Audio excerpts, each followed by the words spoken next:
लेकीने आपल्या माहेरी अजिबात लुडबुड करू नये असं महिला आयोगाच्या अध्यक्षा रुपाली चाकणकरांचं म्हणणं हे निव्वळ निंदनीय नाही, तर आयोगासारख्या संविधानिक पदावरून काम करणाऱ्या व्यक्तीने बोलणं हे चिंतनीय आहे।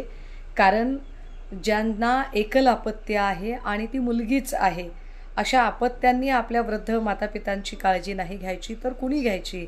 कदाचित चाकणकरांना या गोष्टीचा विसर पडला आहे का की दिवंगत गोपीनाथरावजी मुंडे यांच्या कन्या पंकजा मुंडे या आपल्या वडिलांच्या मृत्यूपर्यंत अग्निदाह संस्कारापासूनच्या सगळ्या जबाबदाऱ्या त्या पार पाडत आल्या। मग आपल्या वडिलांच्या चितेला अग्नी देणं हा चाकणकरांच्या दृष्टीने लुडबुड करणे प्रकार असू शकतो का? भलेही त्या राजकीय अभिनिवेशाने बोलल्या असतील, मात्र हे वाक्य स्त्री पुरुष लिंगभाव व्यक्त करणारं आहे, हे वाक्य मुलींचे अधिकार नाकारणारं आहे आणि हे वाक्य एखाद्या संविधानिक पदावरच्या व्यक्तीकडून येणं म्हणजे संविधानिक अधिकारांची पायमल्ली करणारं आहे। मला वाटतं की चाकणकर यांनी आपल्या या विधानाबद्दलची दिलगिरी व्यक्त करायला हवी।